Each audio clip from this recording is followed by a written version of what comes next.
नमस्कार दोस्तों, मैं भुवनेश्वर ब्लेसिंग टीम से रुमा जन्नत सरे और श्यामल शेम द्वारा लिखित किताब the Buddha's five the path of awakening together के 23वें अध्याय के बारे में चर्चा करती हूँ। यशोधरा जी राहुल को बुलाती हैं। बालक राहुल जो अब 7 वर्ष के हो चुके थे और वे चन्ना के साथ आते हैं उनके कक्ष में। वे शर्माते हुए अपनी माँ के पीछे छिप जाते हैं।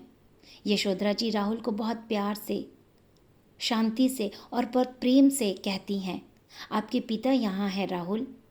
राहुल अपनी आंखों को नीचे झुकाए हुए खड़े थे। अंत में वो यशोधरा जी के प्यार भरे प्रोत्साहन और बुद्ध के नम्रता और अनुग्रह से उनके पिता की ओर आगे बढ़ते हैं। यशोधरा जी राहुल से कहती हैं, बुद्ध आपके पिता हैं, उन्हें अपने पिता के रूप में अपनाइए, स्वीकार कीजिए, अपनी विरासत का दावा करो राहुल। राहुल अपनी माँ से कहते हैं, इसका मतलब क्या है माँ?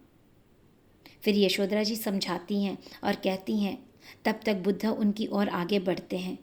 ये समझते हुए राहुल को बहुत सुरक्षित और बहुत प्यार से पालन पोषण किया गया है, जो अपने पिता को संपूर्ण रूप से स्वीकार कर रहे हैं, बिना अपने पिता के प्रति नफरत और ना ही कोई अस्वीकृति थी।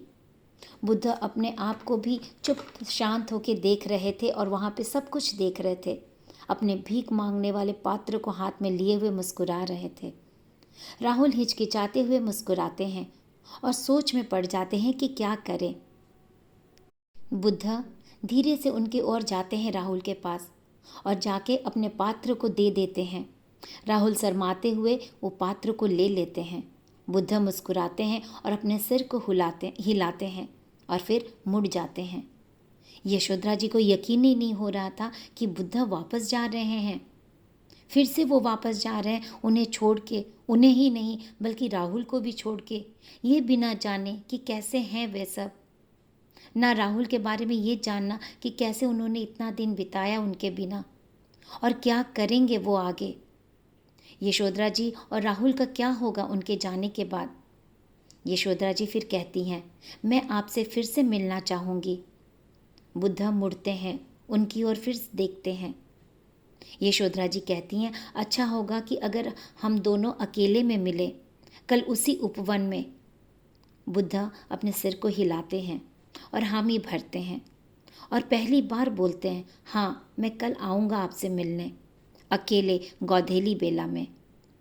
फिर वे और उनके सारे भिक्षु वहाँ से चल पड़ते हैं। यशोधरा जी बेचैन हो जाती हैं और जोश में भर जाती हैं, खुश हो जाती हैं। एक उमंग और एक प्रफुल्लता उनके पूरे शरीर में दौड़ उठती है, बहुत खुश हो जाती हैं। ये वही आवाज़ थी, वो जब प्यार करते थे सिद्धार्थ, जब करती थी सिद्धार्थ को, उनके प्रेमी थे जब सिद्धार्थ। इन सब का बदलाव नहीं हुआ है, वो पुराना आवाज़ सिद्धार्थ का ही था। बुद्ध की आवाज़ में कोई भी बदलाव नहीं उन्हें महसूस हुई। वही आवाज़ थी, वही भाव था जो पहले हुआ करता था। फिर से सिद्धार्थ की वो प्रति उनका प्यार बढ़ जाता है, वो प्यार जाग उठता है, वो पुराना संसार पूरे प्यार से भर जाता है और बुद्ध के प्रति विश्वास की लहर जाग जाती है उनमें। यशोधरा जी अपने पुत्र के हाथों को महसूस करते हुए पकड़ लेती हैं, ज़ोर से थाम लेती हैं।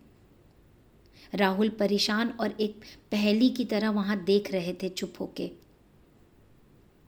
और अपने हाथों में वो भीख मांगने वाला पात्र लिए हुए थे। ये महसूस कर रहे थे कि फिर से वो एक सुरक्षित स्थायी रूप में खड़े हैं, एक सुरक्षित स्थिति में आ चुके हैं। यशोधरा जी की इस सोच के साथ ये अध्याय यहीं समाप्त होता है। नमस्कार दोस्तों।